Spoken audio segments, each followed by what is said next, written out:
है प्रोबेबिलिटी, जो आपको एग्जाम में नंबर दिलाए वो है प्रोबेबिलिटी, जो आपके परसेंटेज को बढ़ाए वो है प्रोबेबिलिटी। अगर आपको प्रोबेबिलिटी से डर लगता है तो आइए इस वीडियो में हम प्रोबेबिलिटी की हत्या कर देंगे, मतलब प्रोबेबिलिटी को एकदम गर्दा उड़ा देंगे। ठीक है, आप शुरू से अंत तक वीडियो देखिए और प्रोबेबिलिटी के सारे नंबर आपके जेब में होंगे, इस बात की हम आपको गारंटी दिलाते हैं। नमस्कार दोस्तों, मेरा नाम है शिव कुमार और आप देख रहे हैं अपना प्यारा सा चैनल मैथ्स अड्डा। हम शुरू करेंगे आज कंडीशनल प्रोबेबिलिटी। दो टाइप का होता है, एक बेस थ्योरम, एक कंडीशनल प्रोबेबिलिटी।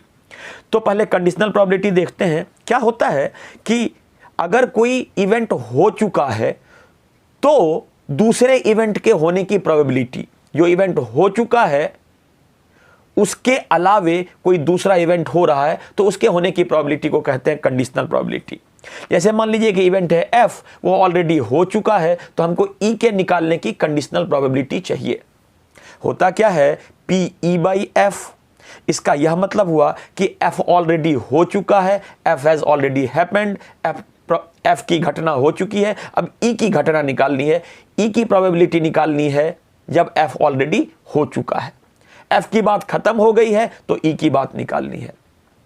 फार्मूला क्या होता है, P E by F, P E intersection F upon P F. यानी आपको कंडीशन दिया रहेगा, आपको ई इंटरसेक्शन एफ निकालना है और उसको पी एफ से डिवाइड कर देना है। यहां पर P F not equal to 0 होगा, यह बात समझ लीजिए। अच्छा, एक और फार्मूला यूज करेंगे, पी ए यूनियन बी। ये होता है P A plus P B minus P A intersection B, set theory वाला है। अच्छा, एक और फार्मूला यूज करेंगे, P E dash by F. इसका मतलब 1 minus P E by F, यानी पी ई बाई एफ निकाल लेंगे और 1 से माइनस कर देंगे। ये देखिए क्या दे रखा है, पी ए की वैल्यू 7/13, पी बी की वैल्यू 9/13, पी ए इंटरसेक्शन की बी की वैल्यू 4/13। क्या निकालना है, find P A by B. इसका मतलब हुआ कि conditional probability of A if B has already occurred, B हो चुका है तो ए के निकालने की प्रोबेबिलिटी। फार्मूला लिखेंगे, क्या लिखा था, P A intersection B upon P B. तो देखिए क्या पी ए इंटरसेक्शन बी दे रखा है, बिल्कुल दे रखा है। कितना है ये, 4/13 है। क्या पी बी दे रखा है, ये 9/13 है। देखिए 13 से 13 कट जाएगा, आंसर हो जाएगा 4/9। एकदम आसान है। अच्छा, अगर आपको इसी सवाल में यह पूछता P A dash by B, पूछ सकता है। इसका मतलब क्या है कि 1 minus P A by B. तो आप क्या कहते, 1 minus P A by B आपने क्या निकाला है, 4/9। तो आंसर हो जाएगा 9 में से 4/9 हो जाएगा 5/9। एग्जाम में ना आपको घुमा घुमा कर सवाल रहेगा, सीधा सीधा सवाल कम ही रहता है। तो देखिए जैसे एक सवाल है, पी नॉट ए, इसकी वैल्यू 0.7, पी बी इसकी वैल्यू 0.7, पी बी बाई ए यह 0.5 और निकालना क्या है, पी ए बाई बी। थोड़ा सा कंफ्यूजिंग है। अगर आपको अच्छा लग रहा हो, सेशन पसंद आ रहा हो तो इसको सब्सक्राइब जरूर कर दीजिए, लाइक कर दीजिए चैनल को, नोटिफिकेशन के बेल को भी ऑन कर दीजिए। हम आपके लिए बहुत सारी अमेजिंग वीडियो यहाँ पर ला रहे हैं। आप डिस्क्रिप्शन बॉक्स में चेक कीजिए, इंटीग्रेशन का मिलेगा, डिफरेंशिएशन का मिलेगा, इंटीग्रल्स का मिलेगा, डिफरेंशियल इक्वेशंस का मिलेगा, प्रोबेबिलिटी का हम बना ही रहे हैं, वेक्टर का मिलेगा। एकदम आपको बहुत ही मजा आने वाला है। छोटा छोटा वीडियो जरूर चेकआउट कीजिए और दोस्तों को भी बताइए। चलिए शुरू करते हैं। तो देखिए सबसे पहले हमको निकालना है पी ए बाई बी। तो भैया इसको निकालने के लिए क्या क्या एक जरूरत पड़ेगी, पी ए इंटरसेक्शन बी और अपॉन पी बी। ढूंढिए, सिर्फ पी बी दे रखा है और इससे संबंधित कोई बात दे नहीं रखी है। यहां देखिए पी नॉट ए, इसका मतलब हुआ P A bar. P A बार क्या होता है, 1 माइनस पी ए।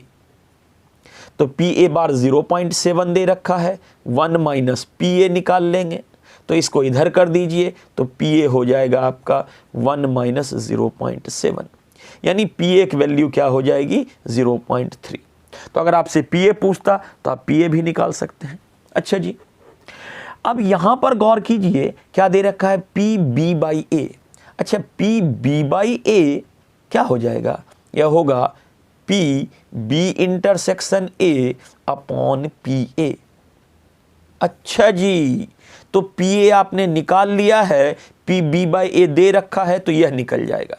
लगाइए बुद्धि, पी बी बाई ए की value 0.5, P B intersection A आपको निकाल लेना है, अब पी ए आपने निकाला 0.3।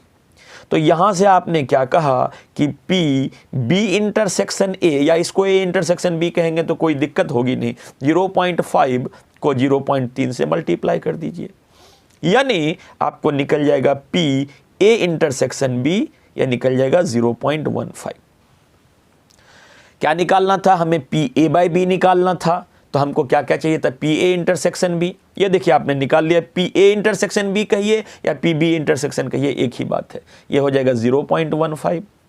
अच्छा जी, और पी बी ये तो किताब में दे ही रखा था 0.7, 7 को 70 बना लेते हैं, कोई फर्क होता नहीं है। पॉइंट से पॉइंट को काट दीजिए, 5 से काटिए 5 3 जा 5 14 जा, आंसर हो जाएगा 3/14। या 1 मार्कर में भी आ सकता है या 2 मार्कर में भी आ सकता है, या कभी कभी उसका दिमाग घूमा तो यह आपको फुल क्वेश्चन में भी देगा, इसकी संभावना कम है बट दे सकता है। तो चलिए और एक शानदार एग्जांपल देखते हैं। देखिए सीधा सीधा नहीं दे रखा है, कहता है find P A union B. यह निकालना है हमें कैसे कि 2p एक वैल्यू पी बी और इसकी वैल्यू 5/13। इक्वेशन आपको इस तरीके से दे रखी है, 2pa P B equals to 5/13। तो जब भी आपको इक्वेशन इस तरीके से दे रखी हो, आप इसको इकट्ठा लिख सकते हैं। इसका यह मतलब हुआ कि 2pa इसकी वैल्यू भी 5/13 हुई और pb इसकी भी वैल्यू 5/13 हुई। दोनों की वैल्यू आप अलग अलग समझ सकते हैं। तो जब आप गौर कीजिएगा तो pa की वैल्यू कितनी हो जाएगी? 5/13, ये उधर चला जाएगा, 2 से मल्टीप्लिकेशन इधर आएगा, डिवीजन 26 हो जाएगा। और pb की वैल्यू क्या हो जाएगी? 5/13। क्या दे रखा है? P A by B. क्या सीखा? Conditional probability of finding A. क्या होगा? P A intersection B upon P B, P A intersection B upon P B. बहुत ही सुंदर सवाल है, जरा ध्यान से एक बार और देखिएगा। तो पी ए बाई बी की वैल्यू कितनी दे रखी है? 2/5। पी ए इंटरसेक्शन वैल्यू दे नहीं रखी है तो लिख देते हैं। अब पी बी की वैल्यू कितनी दी रखी है? आपने यहां निकाली 5/13। तो यहां से जब इसको मल्टीप्लाई कीजिएगा तो आपको क्या निकलेगा? P A intersection B. क्या हमको इसकी वैल्यू चाहिए थी? नहीं, हमको तो जी सवाल में ए यूनियन बी पूछा था। तो पहले ये निकाल लेते हैं, 5 से 5 कटा, यानी पी ए इंटरसेक्शन बी ये आ गया 2/13। अब एक और कहानी लगाते हैं। आपने क्या कहा कि पी ए यूनियन बी, आपने पहले ही पढ़ा था, इसका फॉर्मूला होता है P A plus P B minus P A intersection B. अच्छा, तो हमको पी ए हमने निकाल लिया था, पी बी निकाल लिया था, और यहाँ से पी ए इंटरसेक्शन बी निकाला, तो अब हम पी ए यूनियन बी आराम से निकाल सकते हैं। यानी पी ए यूनियन बी क्या हो जाएगा? पी ए आपने कितना कहा? 5/26 कहा था, 5/26। पी बी कितना निकाला था? 5/13। और पी ए इंटरसेक्शन बी कितना निकाला? 2/13।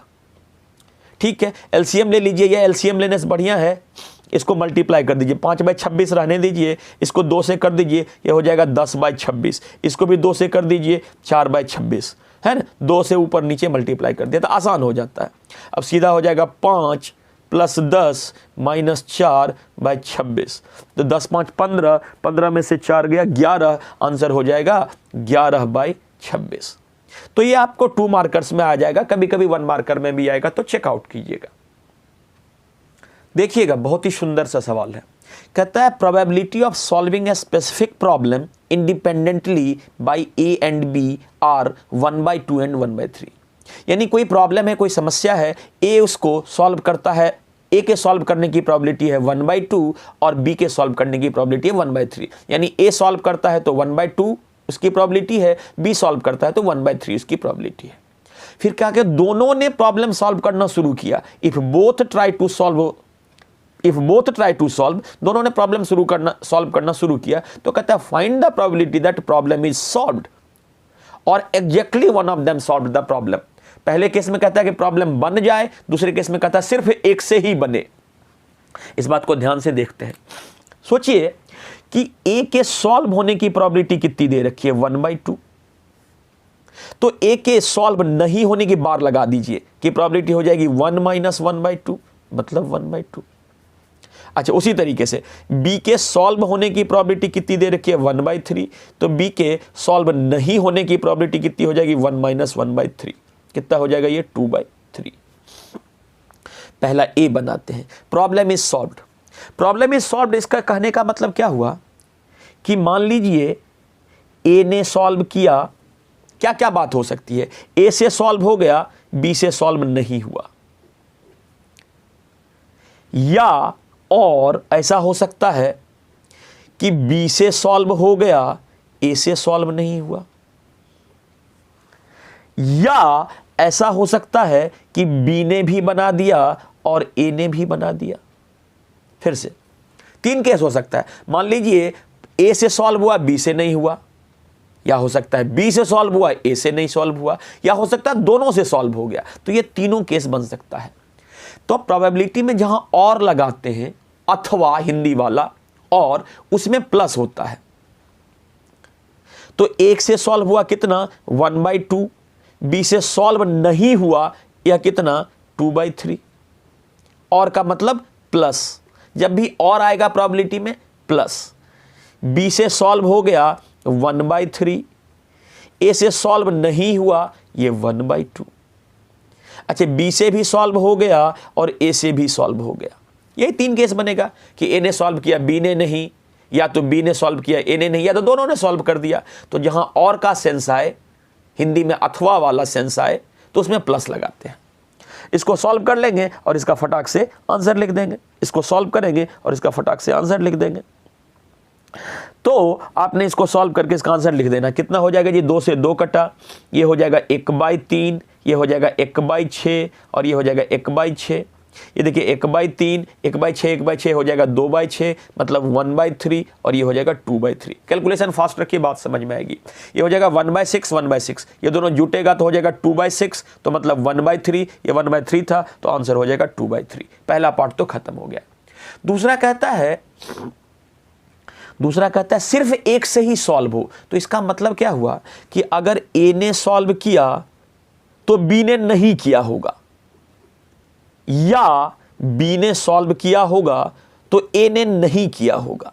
इसका मतलब ये हुआ, ए ने सॉल्व किया तो बी ने नहीं, बी ने सॉल्व किया तो ए ने नहीं। तो देखिए ए ने सॉल्व किया, इसकी प्रोबेबिलिटी 1/2, और बी ने सॉल्व नहीं किया, इसकी प्रोबेबिलिटी 2/3, बीच में है और, तो प्लस बी ने सॉल्व किया तो 1/3, और ए ने सॉल्व किया तो, ए ने सॉल्व नहीं किया तो, सॉरी, ये हो गया ए ने सॉल्व किया तो 1/2, बी ने सॉल्व नहीं किया तो 2/3। फिर क्या हो जाएगा, बी ने सॉल्व किया तो 1/3 और ए ने सॉल्व नहीं किया तो 1/2।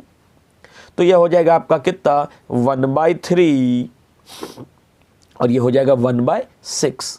तो हो जाएगा, इसको 2/6 लिख लीजिए, आसान होता है, 1/6, तो आंसर हो जाएगा 3/6, तो आंसर हो जाएगा 1/2।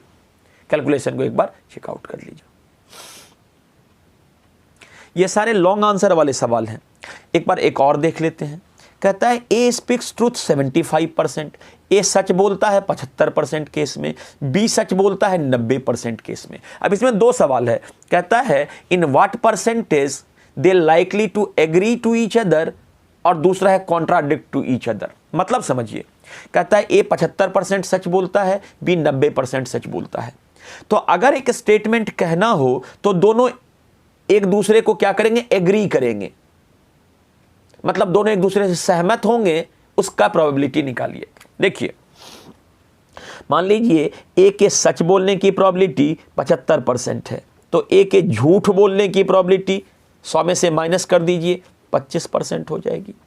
बी के सच बोलने की प्रोबेबिलिटी 90% है, तो बी के झूठ बोलने की प्रोबेबिलिटी 10%। एग्री होने का मतलब क्या होता है, सहमत होने का मतलब क्या है, या तो दोनों सच बोलेगा या तो दोनों झूठ बोलेगा, तब ना दोनों सहमत है। सहमत का मतलब दोनों एक ही चीज कह रहा है। तो पहले का आंसर होगा कि या तो दोनों सच बोलेगा ए भी सच बोलेगा एंड बी भी सच बोलेगा, या और ए भी झूठ बोलेगा और बी भी झूठ बोलेगा। एग्री हो गया? दोनों सच बोल रहा है या दोनों झूठ बोल रहा है, मतलब दोनों एक ही बात कह रहा है, दोनों हां कह रहा है या दोनों ना कह रहा है।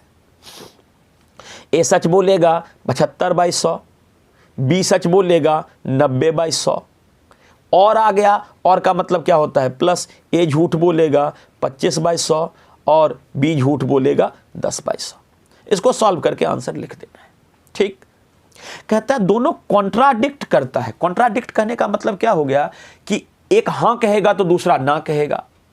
तो इसका क्या बनेगा, अगर ए हां बोल रहा है तो बी ना बोलेगा, बी बार लिखेंगे, या बी हां बोलेगा तो ए ना बोलेगा।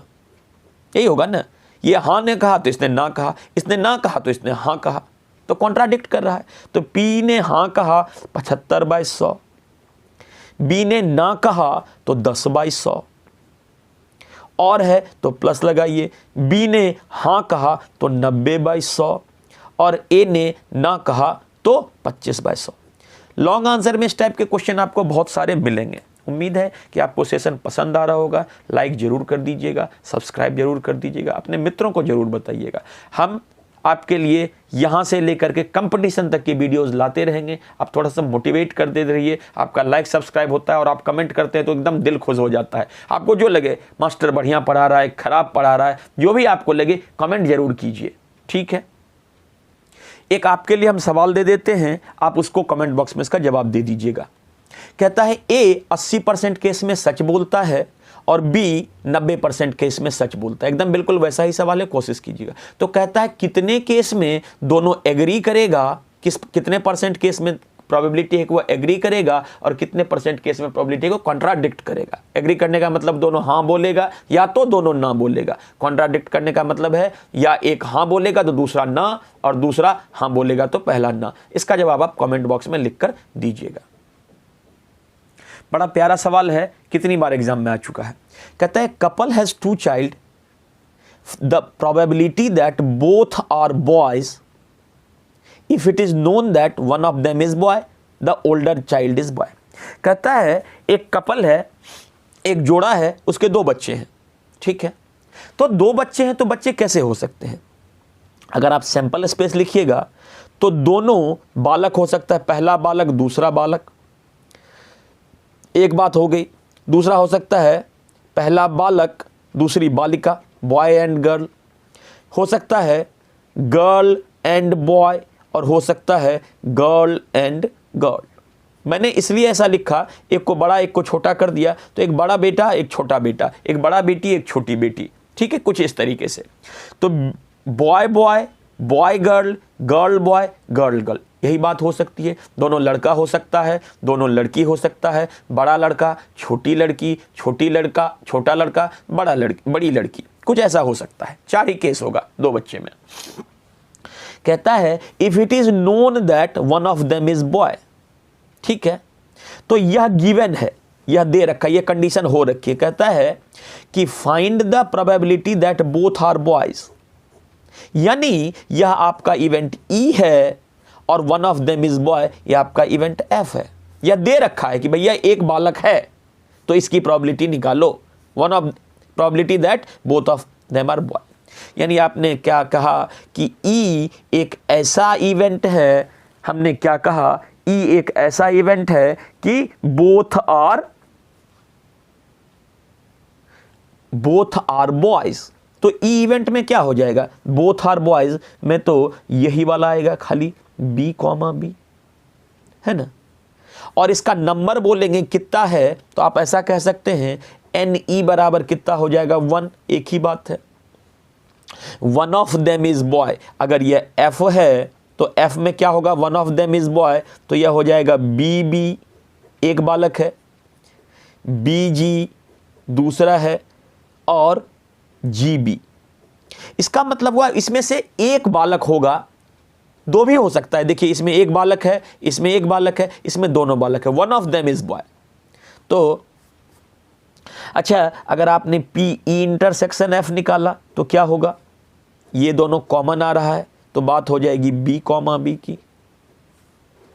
ठीक है, क्या निकालना है, पी ई बाई एफ, क्या हो जाएगा पी ई बाई एफ, तो होगा पी ई इंटरसेक्शन एफ कितना है 1 है और पी एफ कितना है 3 है, तो आंसर क्या हो जाएगा 1/3। एकदम आसान सी बात हो जाएगी। एक बार फिर से समझते हैं, कंफ्यूजन हो गया होगा। कहता है couple has 2 child, find the probability that both are boys. क्या निकालना है, बोथ आर बॉयज, दोनों बालक हों। If it is known that, मतलब यह कंडीशन गिवन है कि one of them is boy, यह कंडीशन गिवन है कि one of them is boy, यानी यह कंडीशनल प्रोबेबिलिटी निकालनी है, एफ हो जाएगा, यह ई हो जाएगा। तो सैंपल स्पेस निकालते हैं, boy boy, boy girl, girl boy, girl girl.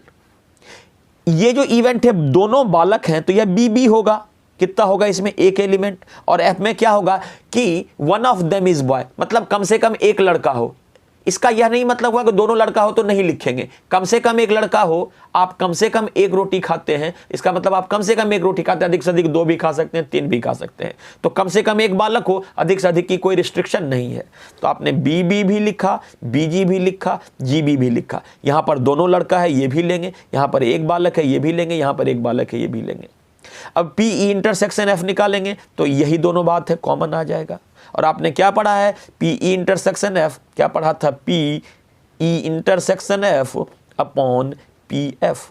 तो इंटरसेक्शन एफ कितना निकला है 1 और पी एफ कितना निकला है 3, आंसर हो जाएगा 1/3। The older child is boy, जो ओल्डर चाइल्ड है यह हो जाए लड़का। तो आप इसको कैसे बनाइएगा या मैं आप पर छोड़ देता हूं। ओल्डर चाइल्ड को आप ऐसा मानिएगा, कहता है ओल्डर चाइल्ड इज बॉय, तो मतलब हमको ये दोनों केस लेना पड़ेगा, बी बी और बी जी। इसमें मान लेते हैं ये ओल्डर चाइल्ड है पहला वाला, तो यह आपका क्या हो जाएगा एफ हो जाएगा। ठीक है, और ओल्डर चाइल्ड में तो सारे केस ले लेंगे, तो इन सारे केस को कंसीड करके आप इसका आंसर बता सकते हैं, आप इसका आंसर बता सकते हैं। चलिए मैं ही बता देता हूं। कहता है इस बार एफ क्या है, ओल्डर चाइल्ड इज बॉय, तो ये हो जाएगा बी बी और बी जी। और क्या दे रखा है, दोनों बालक है। तो आप यहां पर देख लीजिए, यह हो जाएगा बी और बी, ये वाला ई, इस बार ई भी वही बी और बी हो जाएगा। और इस बार एफ क्या हो जाएगा, इस बार एफ होगा बी बी और बी जी। इंटरसेक्शन करेंगे तो यही बन जाएगा। तो पी ई इंटरसेक्शन एफ कितना हो जाएगा 1 और पी एफ की वैल्यू 2, तो आंसर हो जाएगा 1/2। ऐसे सवाल एग्जाम में आते हैं, जरा आप एक बार इसको देख लीजिएगा। उम्मीद करता हूं कि आपको सेशन पसंद आया होगा। अगर आपको सेशन पसंद आया होगा तो इसको लाइक कर दें, अपने दोस्तों के साथ शेयर कर दें, सब्सक्राइब कर लें। क्या आपको बेस थ्योरम की भी डिमांड है तो आप कहिएगा, तो मैं अगर आप कमेंट में लिखकर बताइएगा कि बेस थ्योरम भी बना दो, तो मैं बेस थ्योरम पर भी बना दूंगा। बेस थ्योरम से सीधे आपके फुल मार्कर्स आते हैं। ठीक है, तब तक आपका दिन शुभ हो, पढ़ाई करते रहिए। जय हिंद।